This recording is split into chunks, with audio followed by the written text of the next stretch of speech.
주시는 하나님 말씀은 느헤미야 7장 61절에서 73절 말씀입니다. 델멜라와 델하르사와 구룹과 앗돈과 임멜로부터 올라온 자가 있으나 그들의 종족이나 계보가 이스라엘에 속하였는지는 증거할 수 없으니 그들은 들라야 자손과 도비야 자손과 느고다 자손이라. 모두가 642명이요 제사장 중에는 호바야 자손과 하코스 자손과 바르실레 자손이니 바르실레는 길르앗 사람 바르실레의 딸 중에 하나로 아내를 삼고 바르실레의 이름으로 불린 자라. 이 사람들은 계보 중에서 자기 이름을 찾아도 찾지 못하였으므로 그들을 부정하게 여겨 제사장의 직분을 행하지 못하게 하고 총독이 그들에게 명령하여 우림과 둠밈을 가진 제사장이 일어나기 전에는 지성물을 먹지 말라 하였느니라. 온 회중의 합계는 42,360명이요 그 외에 노비가 7,337명이요 그들에게 노래하는 남녀가 245명이 있었고 말이 736마리요 노새가 245마리요 낙타가 435마리요 나귀가 6,720마리였느니라. 어떤 족장들은 역사를 위하여 보조하였고 총독은 금천 드라크마와 대접 50가 제사장의 의복 530벌을 보물 곡간에 드렸고 또 어떤 족장들은 금 2만 드라크마와 은 2,200만회를 역사 곡간에 드렸고 그 나머지 백성은 금 2만 드라크마와 은 2,000만회와 제사장의 의복 67벌을 드렸느니라. 이와 같이 제사장들과 레위 사람들과 문지기들과 노래하는 자들과 백성 몇 명과 느디님 사람들과 온 이스라엘 자손이 다 자기들의 성읍에 거주하였느니라.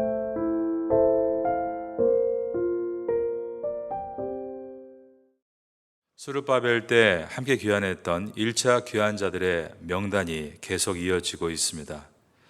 본문에는 종족이나 계보가 이스라엘에 속했는지 확인할 수 없는 사람들이 기록되어 나갑니다. 제사장이지만 계보에서 이름을 찾지 못해 제사장직을 수행하지 못하는 이들의 명단이 오늘 본문에 포함되어 있습니다. 이와 같은 상황에서 주님의 나라를 위해서 헌신하고 있는 많은 이들의 모습을 통해 감동을 얻게 됩니다.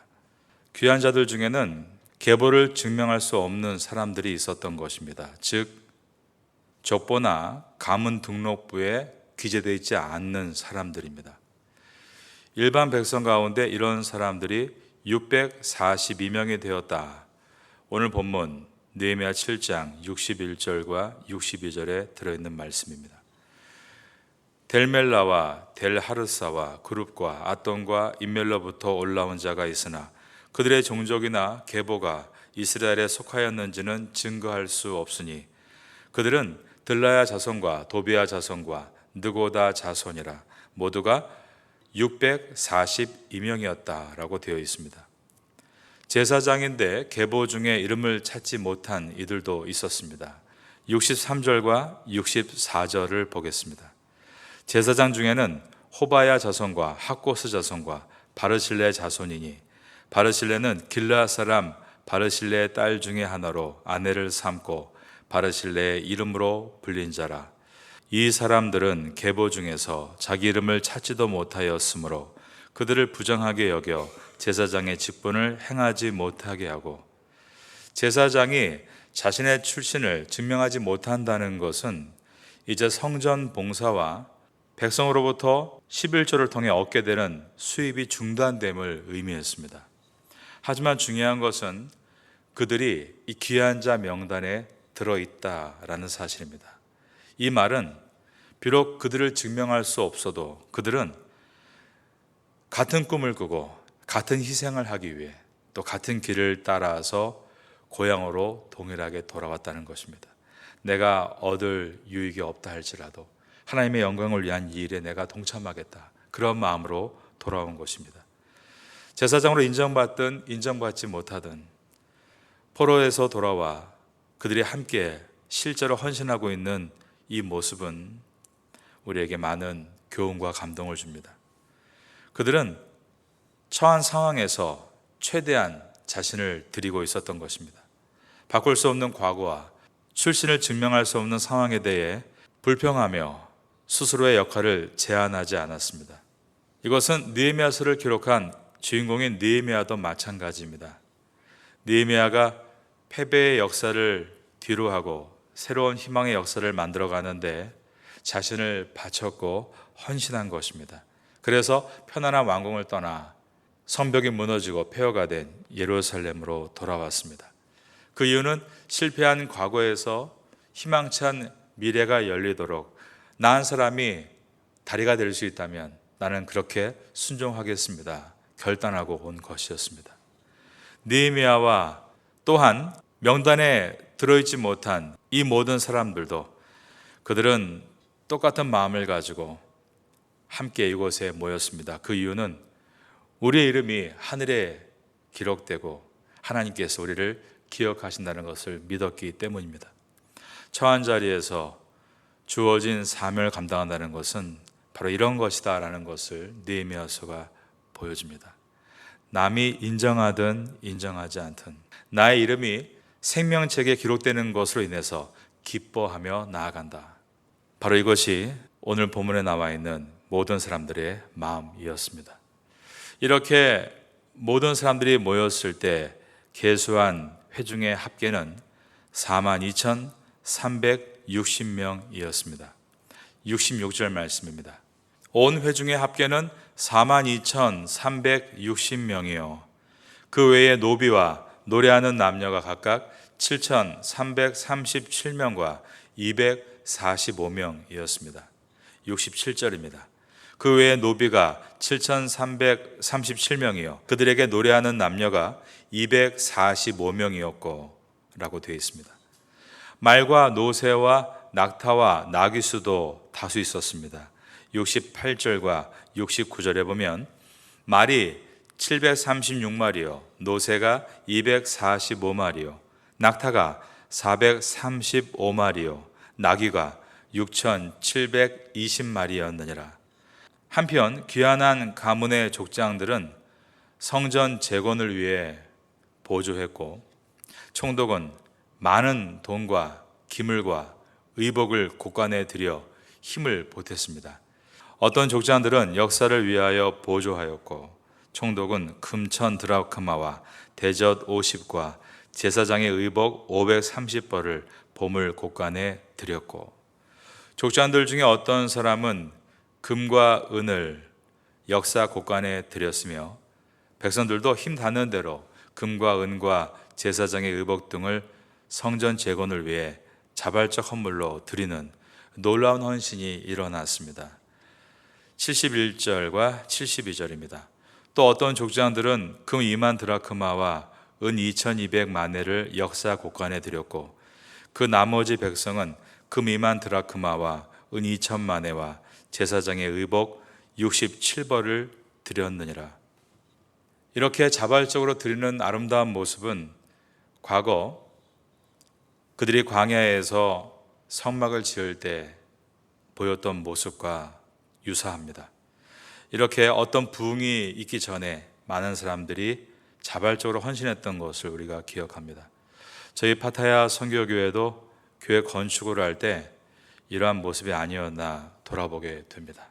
많은 사람들이 함께 힘을 합쳐 이렇게 성전을 완성할 수가 있었습니다.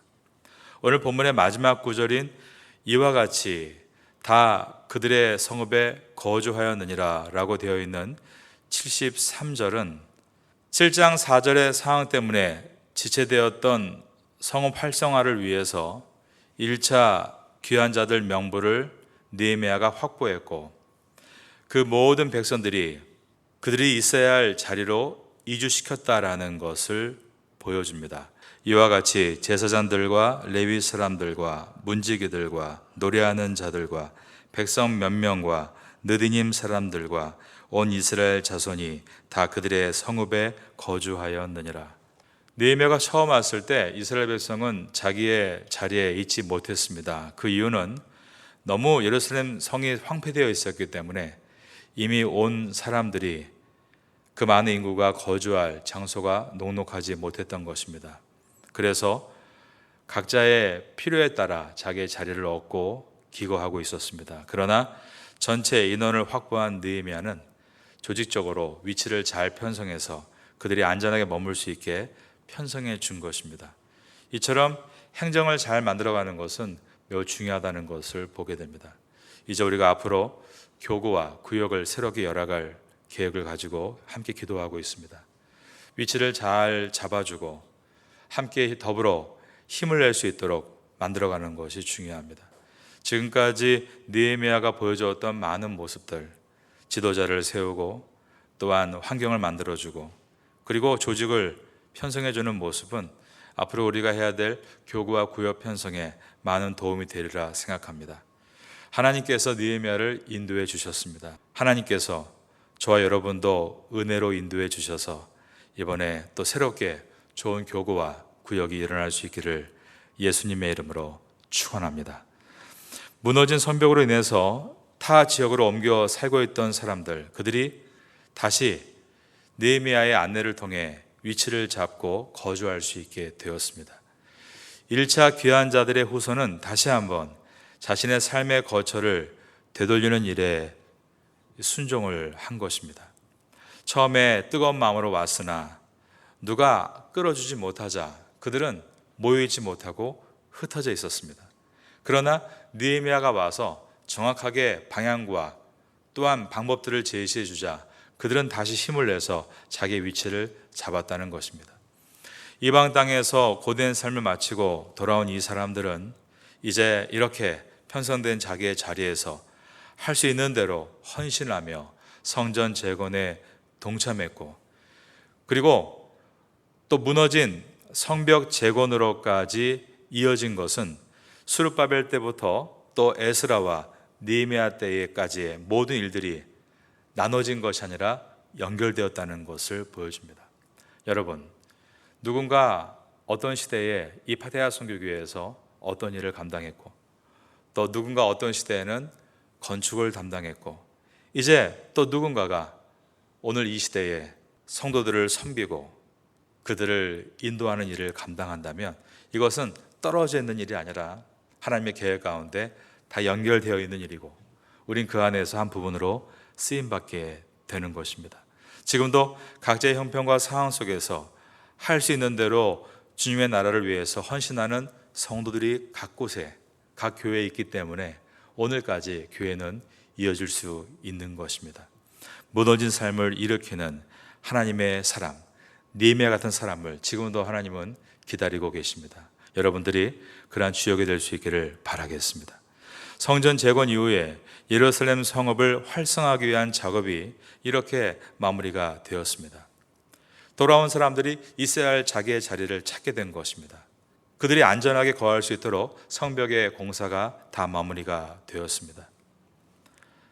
오늘 본문 중에 우리가 한 가지 또 봐야 될 것은 느헤미야가 단호하게 일을 처리하고 있는 것에 있습니다. 예루살렘 성벽이 완성된 시점에서 가장 필요한 직분이 우리가 본 것처럼 제사장입니다.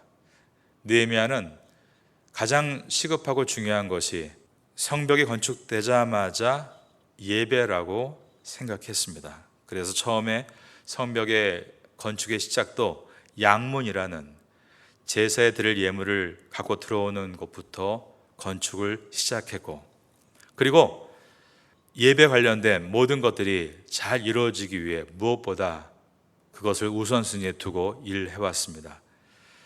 이제 이스라엘 백성들이 한참 고무되어서 예배를 드리기 위해 스스로 몰려들고 있었습니다. 물 들어올 때 노조라는 말 있지 않습니까? 이럴 때는 제사장들을 빨리빨리 세워서 예배를 좀 빨리 회복시켜야 되는데 느헤미야는 그러한 필요 때문에 함부로 제사장을 세우거나 신분의 절차를 스킵하지 않고 엄격하고 철저하게 각 사람의 조사를 한 것입니다. 그래서 오늘 본문에 보면 어떤 제사장은 신분이 정확하지 않아서 제사장의 직분에 오르지 못했다라는 내용이 들어 있습니다. 느헤미야가 이와 같이 급한 일을 빠르게 처리하지 않고 엄격하고 철저하게 하고 있는 이유는 시간이 걸리고 번거롭더라도 처음에 세울 때 분명하게 합당한 사람을 세워야만 그 다음부터 그 일이 잘 진행되고 나감을 그가 알고 있기 때문이었습니다. 제사장 가운데 한 사람이라도 등록부에 이름이 기록되지 않았으면 부족한 자로 여기고 지성모를 먹지 못하게 했습니다. 사도 바울 역시 교회 직분을 맡은 자들에게 합당한 자격을 요구하라라고 디모데전서 3장 8절 이하에 말씀합니다. 교회 일꾼들은 성경이 제시하는 자기가 갖춘 사람들 중에서 임명되어야 하는 것입니다. 교구장으로 또 구역장으로 또 앞으로 있게 될 안수집사와 건설로 임명되는 사람들도 마찬가지입니다. 직분에 합당하게 처신하기 위해서 부단하고 철저한 훈련을 멈추지 말아야 됩니다. 우리가 그냥 함부로 세웠다가 그 사람이 마음이 바뀌거나 예전과 같이 않은 행동을 보이게 되면 교회는 점점 어려워지게 되는 것입니다. 지도자가 필요하지만 지도자를 세우는 것은 매우 중요함을 다시 한번 돌아보게 됩니다. 오늘 본문에 나와 있는 많은 사람들이 하나님께 헌신하기 위해 모여들었습니다. 헌신은 이와 같이 아름다운 것입니다.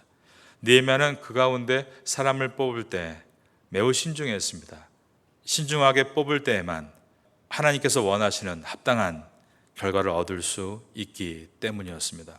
오늘도 이 아침 가운데 이 말씀을 들으며 나는 어떤 사람이 되어야 되는가를 돌아보면 좋겠습니다. 그러는 가운데 우리가 하나님 앞에 이것을 놓고 기도하면서 사람을 세울 때는 느헤미야와 같이 매우 신중해야 함을 다시 한번 돌아보면 좋겠습니다. 급하다 급해. 그래서 저에게 많은 분들이 말씀합니다. 언제 뭘 할 거냐 말 거냐. 중요한 것은 사람입니다. 사람이 세워지면 할 수 있지만 사람이 세우지 않으면 할 수 없는 것입니다. 사람 없이 일을 했다가 결국 와야 되면 그 다음에 그 성벽은 어느 누구도 일으키려 하지 않을 것입니다. 그러나 사람을 잘 세워서 일을 해 나가다가 그 한 부분이 조금 어려움이 생기면 누군가 그 일을 대체해 나갈 수 있습니다. 하나님 앞에 우리가 일꾼으로 부름받았다는 것을 생각할 때 이 직분이 얼마나 보배로운가를 생각하고 하나님의 영광을 위해서 달려오고 있는 이 많은 이스라엘 백성들을 우리의 마음에 그림 언어로 새기며 우리도 그 한 부분이 되면 좋겠습니다. 이러한 은혜가 우리 모두에게 있게 되기를 예수님의 이름으로 축원합니다.